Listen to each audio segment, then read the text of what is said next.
ఈ కార్యక్రమాన్ని సమర్పిస్తున్న వారు 3 times better Bharati Cement.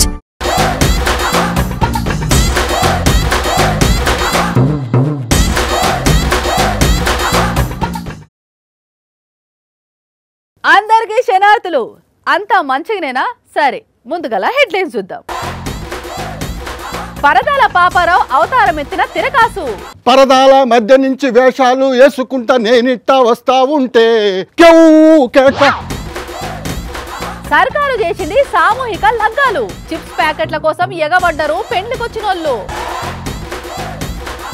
బ్యాంకుకు పోవాలంటే ఎక్కాలే నిచ్చెన. ఇట్లుంటే కస్టమర్లు వచ్చేనా? ఓ పాపారావా కేక పరదాల మధ్య నుంచి వేషాలు వేసుకుంటా నేనిట్టా వస్తా ఉంటే కేక ఓ పాపారావా కేక. ఓ తిరకాసు, ఏందయ్యా నీ గోలా? నా పేరు తిరకాసు కాదు, పరదాల పాపారావు. అటు ఇటు కంచె కట్టి చుట్టూరా కడ్డీలెట్టి మధ్య నుంచి నేను వస్తుంటే కేక ఓ పాపారావా కేక పరదాల మధ్య నుంచి వేషాలు వేసుకుంటా నేనిట్టా వస్తా ఉంటే కేక ఓ పాపారావా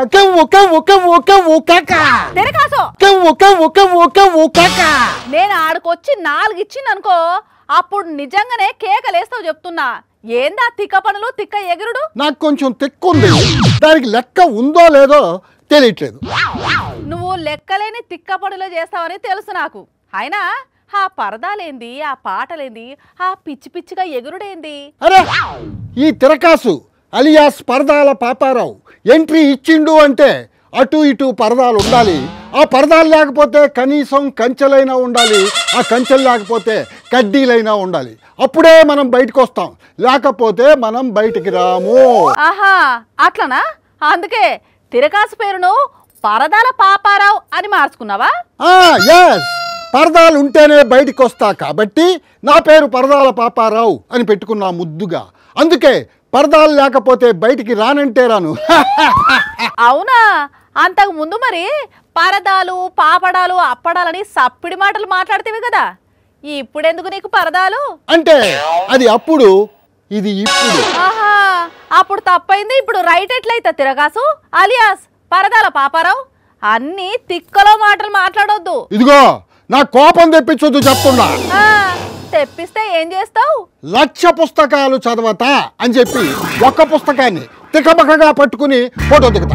అందుకు తప్ప ఎందుకు సెట్ అవుతావు తీ నువ్వు? ఒక్క నిమిషం ఆగమ్మా నువ్వు.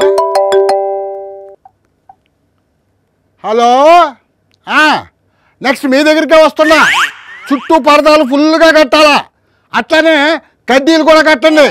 అట్టయితేనే వస్తా, సరేనా? అబ్బా, నువ్వు సేమ్ పవన్ కళ్యాణ్ లెక్కనే చేస్తున్నావు కదా. పవన్ కళ్యాణ్ ఆయన ఏం చేశాడమ్మా? ఆయన కూడా అధికారంలోకి రాకముందేమో పరదాలు, పాపడాలని బగ్గనే అన్నాడు. ఇప్పుడు అధికారంలోకి వచ్చుడుతోని ఆ పరదాలు లేకుండా బయటికే వస్తలేడు. ఇట్లా పరదాలే కాదు, కడ్డీలైనా ఉండాల్సిందే. అంటే ఆయన కూడా అంత మంట అయిపోయారన్నమాట. ఇద్దరిద్దరే ఉన్నట్టున్నారు. నాడేమో పరదాలు అన్నోళ్ళు ఇయాల పరదాలే కట్టుకుని బయటికి రావడుతురి. అందుకే నిన్ను పరదాల పాపారావు అని పిలిచినట్టు పవన్ కళ్యాణ్ను కడ్డీల కళ్యాణ్ అని కొందరు, పరదాల పవనాలు అని కొందరు, కంచెల కళ్యాణం అని ఇంకొందరు ట్రోల్ చేస్తున్నారు సోషల్ మీడియాలో. ఎవరు ఏమైనా అనుకోని, పరదాలు ఉంటేనే నేను బయటికి వెళ్తా. అందుకే చినిగిన పరదా మాటలు మాట్లాడినట్టు ఏది పడితే అది మాట్లాడొద్దు. ఒకవేళ మాట్లాడితే ఆ మాటకు కట్టుబడి ఉండాలి గాని అన్నీ మర్చిపోయి ఇట్లా పరదాలు కట్టుకోవద్దు. అయినా ఇంకా నీతోటి మాట్లాడుతున్నా చూడు, నా టైం వేస్ట్. వెళ్ళవయ్యా, వెళ్ళు వెళ్ళు. హలో, పరదాలన్నీ రెడీ అయినాయా? అయితే ఒక 10 నిమిషాల్లో ఈ పరదాల పాపారావు అక్కడ ఉంటాడు. కేక ఓ పాపారావా కేక ఓ పాపారావా కేక ఓ పాపారావా కేక. ఒకవైపు డ్రోన్లో కెమెరా పెట్టి పంటకు పట్టిన పురుగులను గురి చూసి కొట్టే పనిలో సీఎం చంద్రబాబు బిజీగా ఉన్నారు. ఇంకోవైపు కొబ్బరి తోటకు తెగులు ఎలా వచ్చిందో పరిశోధన చేసి ప్రపంచవ్యాప్తంగా ఉన్న వ్యవసాయ శాస్త్రవేత్తలకు కూడా అంతుబట్టని ఒక గొప్ప రహస్యాన్ని కనుగొన్నారు డిప్యూటీ సీఎం పవన్ కళ్యాణ్. ఆయన చేసిన ఆ పరిశోధన ఏమిటో తెలిస్తే గూస్ బంప్స్ ఖాయం. కోనసీమ కొబ్బరి చెట్లకు దిష్టి తగిలింది. అర్జెంటుగా ఒక్కో కొబ్బరి చెట్టుకు ఒక్కో దిష్టి బొమ్మ ఎలాడదీయాలి. అట్లయితేనే కొబ్బరికాయలు ఇరుగా కాస్తాయి. మళ్ళా కోనసీమ వెనకటి లెక్కన కలకల్లాడుతుంది. దిష్టి తలుగుడైంది, దిష్టి బొమ్మలు ఎలాడదీసుడైంది అనుకుంటురా? నిజమేనుల్లా కొబ్బరి చెట్లకు దిష్టి తగిలిందట. ఎవరి దిష్టి తగిలిందో తెలుసా? రాష్ట్రం విడిపోవడానికి కూడా కారణం గోదావరి జిల్లాలో పచ్చదనం. ఆ శాపం తగిలేసినట్టుంది. ఈరోజు కొబ్బరి చెట్టు ముండలు కూడా లేవు. అంత దిష్టి తగిలింది కోనసీమకి. విన్నారా? ఇప్పటికైనా నమ్ముతారా? పవన్ సారు ఏ పుస్తకంలో చదివిండో మరి ఏందో గాని మొత్తానికి అసలు కారణం దిష్టి అని తెలిసిండు. అంటే కొబ్బరి చెట్టుకు పట్టిన తెగులు ఏ మందులకు లొంగదు. ఒక దిష్టి బొమ్మ తీసుకొచ్చి చెట్టుకు ఏలాడదీస్తే మళ్ళా కొబ్బరికాయలు కాస్తాయి, పంట చేతికొస్తుంది, కోనసీమ కలకల్లాడుతుంది. నరుడు దృష్టికి నవరాయన పగిలిపోతుంటారు. అలాంటిది కోనసీమ పచ్చదనం ఎంతమంది కళ్ళలో పడి వాళ్ళందరూ దృష్టి తగిలి ఈరోజు మొండేలతో కొబ్బరి చెట్లు ఉన్నాయంటే దీనికి ఇంకా మనం కరెక్ట్ చేసుకోవాల్సిన అవసరం ఉంది, దీన్ని సరిదిద్దుకోవాల్సిన అవసరం ఉంది. వింటున్నారు కదా అని ఏది పడుతుంది చెప్తే ఎట్లా సారు? ఇంకా నయం కోనసీమకి ఎవరో చేతబడి చేసిండ్రు, కొబ్బరి చెట్లకు బాణామతి చేసిండ్రు, అందుకే అవి మాడిపోయినాయి అనలేదు పటుండ్రి అనుకోబట్టిరట. పవన్ సారు మాటలు విన్న కొంతమంది అక్కడి రైతులు. ఉత్తరప్రదేశ్ రాష్ట్రంలో సీఎం మ్యారేజ్ స్కీమ్ పేరుతోనే ఒక పథకం ఉన్నది.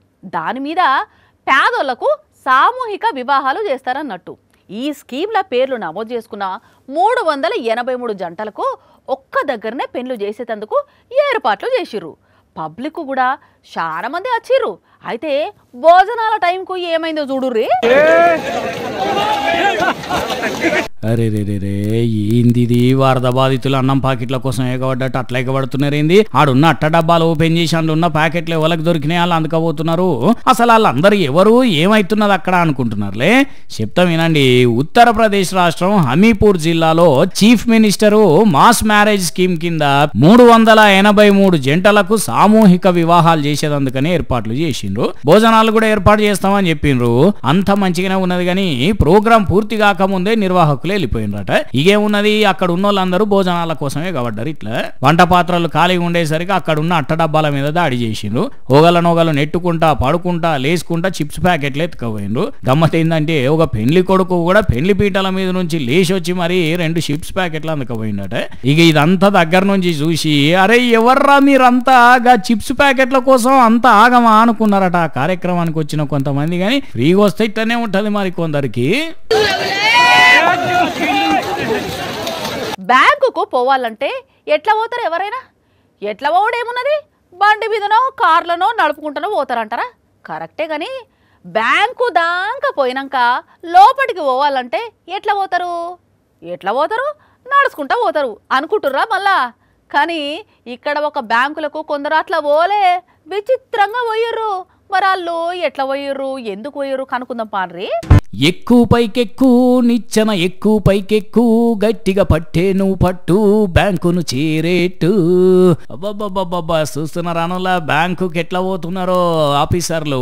పట్టుకోండి సార్ చేయని ఎక్కినం పో. ఒడిశా రాష్ట్రం భద్రాక్ జిల్లా చారంప మార్కెట్లున్న SBI బ్యాంక్ ఇది. చూడండి కథ ఎట్లున్నదో. బ్యాంకుకు బంగ్లాన కిరాయికి ఇచ్చిన బిల్డింగ్ ఓనర్ అట రూల్స్ తప్పి రోడ్డు మీదకి వచ్చేటట్టుగా ఇట్టినట్టు ఈ బిల్డింగ్ ను. అందుకని అక్కడ మున్సిపాలిటీ ఆఫీసర్లు ఎక్స్ట్రా ఇచ్చిన మెట్లను కూల్చి పడేసిరట.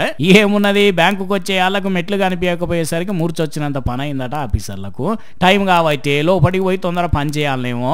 అందుకని పక్క పోయింటి ఒక నిచ్చెన దొరికితే దాన్ని వేసుకొని ఎక్కిండ్రు. ఇట్లా మరి బ్యాంకుకి వచ్చేటోళ్ళకి తిప్పాలా కదా. యంగ్స్టర్స్ ఆలోగలు ఇల్లోగలు మెల్లగా నిచ్చెన ఎక్కైతే పోయినరట. కానీ ముసలోళ్ళకు బాగా తక్లీఫ్ అయ్యేసరికి ఓనర్ ను గట్టిగా అందుకుంటే అప్పటికప్పుడు ఈ ఇన్ఫర్మేట్లు తెచ్చి తలిగిచ్చిందట. మరొక గవర్నమెంట్ బ్యాంకు దాని లావాదేవీల కోసం లాంగ్ టర్మ్ లో ఒక జాగాను కిరాయికి తీసుకున్నప్పుడు అన్ని తీర్ల పర్మిషన్ కొద్ది కట్టినరా, కరెక్ట్ కాయిదాలు ఉన్నాయా లేవా, రేపు పొద్దున గవర్నమెంట్ బ్యాంక్ అయినా మనకే గవర్నమెంట్ లో ఇంకో డిపార్ట్మెంట్ తోటి తిప్పలు వస్తుంది అని చూసుకోవాలన్నా వద్దా జాగ్రత్తగా. అట్లెట్లా కిరాయికి తీసుకున్నారో గానీ ఇప్పుడు ఈ state bank of India video India మొత్తం చక్కర్లు కొడుతున్నది ఇంటర్నెట్ లో. రియల్ ఎస్టేట్ వ్యాపారం, బట్టల దుకాణం వ్యాపారం, సెల్ ఫోన్ షాపుల వ్యాపారం, చాయ్ కొట్టుల వ్యాపారం, మెడికల్ షాపుల వ్యాపారం, కిరాణం కొట్టుల వ్యాపారం, ఆ వ్యాపారం ఈ వ్యాపారం మస్తు దందాలు చేస్తుంటారు పబ్లిక్. ఇట్లనే అంతో ఇంతో సంపాదించుకొని ఒక రేంజ్లో ఎలిగిపోతారు కదా.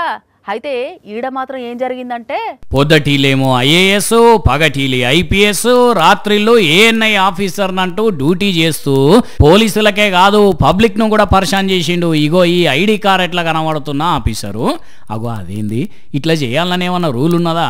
అయినా మేము ఎక్కడ ఇనలేదు చూడలేదు, అసలు ఇట్లెందుకు డ్యూటీ చేస్తారు అంటే ఫేక్ ఆఫీసర్ అట్నే చేస్తాడు. మరి అసలు ఈయన ఐఏఎస్ కాదు, ఐపీఎస్ కాదు, మనుషులను ఎట్లా మోసం చేయాలి, ఎట్లా డబ్బులు సంపాదించాలని దిమాక్కు పని చెప్పి ఇగో ఈ వేషంగా గెలుచుకున్నాడట.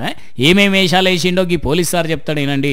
పేట ఏరియాలో ఉన్నటువంటి ఒక జిమ్ అతను ఫస్ట్ ఇది కేసు రిపోర్ట్ చేశారు. ట్రాన్సాక్షన్స్ చూపించి మనీ అవసరం ఉన్నాయని చెప్తే ఇద్దరు వ్యక్తుల ద్వారా ఒకళ్ళు 10 lakhs ఇంకొకళ్ళు 80 lakhs మొత్తము ఇచ్చి మోసపోయినామని చెప్పి అబ్బరే విడ్డో ఇన్నరానుల్లా ఒక జిమ్మోలను బెదిరించి 18 లక్షల రూపాయలను తీసుకున్నాడట. అట్లని అంతటితోటి ఆగిండా అంటే ప్రైవేట్ సెక్యూరిటీ గార్డ్స్ అంటే ఇప్పుడు ఆర్మీలో కొంతమంది ఇద్దరు వ్యక్తులు రిటైర్ అయితే వాళ్ళు సర్వీస్లో ఉన్నప్పుడు బత్తుల శశికాంత్ అని చెప్పి ఇతను నందికొట్కూరు కర్నూలు అతను నేటివ్. నాయను రిటైర్డ్ అయిన వాళ్ళను బాడీ గార్డులుగా పెట్టుకొని వాళ్ళకు జీతం ఇచ్చుకుంటా భూదందాలు చేసిండట ఈ మోతేవారి. ఆఖరికి జిమ్ ఓనర్ పోయి పోలీసులకు కంప్లైంట్ చేస్తే పక్కా స్కెచ్ గీసి పట్టుకున్నారు. ఇప్పుడు కానీ చూడండి ఎట్లాంటి జిమ్మిక్కులు చేసిండో ఈ మోసగాడు. ఇక ఈ ముచ్చటి ఇట్లుంటే ఈ మోతేవారేమో నిత్య పెళ్లి కొడుకు, పేరు సోమవరపు సరేంద్ర, పెట్రోల్ బంకులు బంగారం షాపులు ఉన్నాయని చెప్పుడు అమ్మాయిలను పెళ్లి చేసుకున్నాడు, వాళ్ళ దగ్గర నుంచి డబ్బులు బంగారం తీసుకొని ఉడాయించుడు. ఇప్పటికీ 4 మోసం చేసిండట. అట్లా యాదాద్రి భువనగిరి జిల్లా పోలీసులు అరెస్ట్ చేసిండ్రు. ఇప్పుడు జనాలు చూస్తున్నారా, పెళ్ళంటే 100 ఏళ్ల పంట, అందుకే అటేడు తరాలు ఇటేడు తరాలు చూసి చేయాలి అంటారు. ఆత్రంగా పెళ్లి సంబంధాలు కుదుర్చుకొని ఆగం కాకండి జర్రా. కానీ ఇటు చూడండి సూపుకేమో నల్లి లెక్కనే ఉన్నాడు, పెళ్లిళ్ళు మాత్రం 4-5 చేసుకొని ఇట్లా మోసం చేసిండో కదా. ఫుల్గా మందేసి ఆటోకు అడ్డం పోయిన వాళ్ళని చూసినాం, కారుకు అడ్డం పోయిన వాళ్ళని చూసినాం, బస్సుకు అడ్డం పోయిన వాళ్ళని చూసినాం. బస్సు ఎక్కినాక పక్క సీటులతోని కండక్టర్తోని కూడా లొల్లి పెట్టుకున్న వాళ్ళని చూసినాం కదా. అయితే ఈడ మాత్రం ఒక తాగుబోతు చూడుర్రి ఫుల్గా మందు తాగి బస్సు ఎక్కి ఏం చేసిండో. అవ్వా ఇన్నరానుల్లా తాగుబోతు కోసిగాడి ఎంత మాట అన్నాడో. బండి ఆపురా ఆట, మరి ఎంత కనంపుచ్చుకున్నాడో ఏం కథనో గానీ బస్సుల సీట్లన్నీ ఖాళీగున్నా డ్రైవర్ పక్కన గేరేసే దగ్గర కూర్చొని రచ్చ చేసిండు. అంతటితోటి ఆగలే, మళ్ళా ఇంకేమన్నాడో చూడండి. అమ్మ బాబు, ఈ నర్సంపేట కాంగ్రెస్ ఎమ్మెల్యే దొంతి మాధవరెడ్డి ఇలా పెద్ద నాయనట, అసోంటిది మమ్మల్నే లేపుతావా అని రుబాబు చేస్తున్నాడు. హైదరాబాద్ నుంచి మైబాద్ పోయే బస్సు ఎక్కిన ఇద్దరు తాగుబోతులు నర్సంపేట దగ్గర చేసినారు అచ్చిది. మరి పొద్దుగాల ఇంతగానం ఏడబుచ్చుకున్నారో ఏం పాడో గానీ డ్రైవరు కండక్టర్కు సుక్కలు చూపెట్టిండ్రు. ఈ ఇళ్లతోని ఏగలేకపోయిన డ్రైవర్ సీదా పోలీస్ స్టేషన్కే బస్సు తీసుకువేదించిండట. వాళ్ళను కేసు రాసుకున్నారట పోలీసులు. కానీ చూడండి ఈ తాగుడు పాడువాడ ఎట్లాంటి పనులు చేపిస్తున్నదో మనుషులతోటి. ఇప్పుడు మీకో వింతను చూపెడతా. వింత అంటే మళ్ళా వింత కారునో వింత బస్సునో వింత బండో అనుకుంటే పప్పుల కాలేసినట్లేనుండో అట్లుంటది. మరి ఆ వింత అంటున్నావు, అసలు ఆ వింత ఏందో చెప్పరాదమ్మా అంటారా? చెప్పడం కంటే చూస్తేనే బెటరుల్లా, చూసేయండి.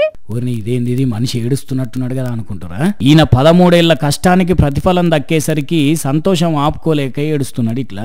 మరి ఆయనకు దక్కిన ప్రతిఫలం ఏందయ్యా అంటే ఇగో ఈ పువ్వు. అవును ఇది పువ్వే, దీని పేరు రాఫ్లేసియా హసెల్టీ, దయ్యం కూరగాయ అని కూడా పిలుస్తారట దీన్ని. సడన్ గా చూస్తే పులి ముఖం లెక్కనగా అనిపిస్తుందట, అందుకే దీనికి టైగర్ ఫేస్డ్ మష్రూమ్ అని కూడా పేరున్నదట. ఇంకో హైలైట్ ఏంటంటే కుళ్ళిన మాంసము శవం దగ్గర వచ్చే కంపు వాసన వస్తుందట ఈ పువ్వు. కాండ ఉండదట, ఆకులు ఉండయట, దీనికి డైరెక్ట్ భూమిలకేంచి పువ్వొత్తుగానే పూస్తుందట. ఒక్కొక్క పువ్వు 10-11 కిలోల బరువు ఉంటదట. కొన్ని ఔషధాలల్లా వాడతారట వీటిని. పొద్దటి పూట ఎవ్వరికి కనిపించదట, రాత్రిపూట మాత్రమే వికసిస్తదట. అందుకే ఈయన ఏతకంగా 13 ఏళ్ళకి ఇప్పుడు కనిపించేసరికి ఇగో ఇట్లా ఆనంద బాష్పాలను బయట పెట్టిందన్నట్టు. ఇక చూడండి సొంటి వింతలు ఉంటాయో లోకం మీద, మనకి తెలియదు గంతే. ఇగో ఇవుల్లా ఇయాల్టి గరం వార్తలు. మన టైం ఎరకనే కదా, రాత్రి 8:30కు పొద్దుగల 8:30కు. సరేనా? ఇగుంటా.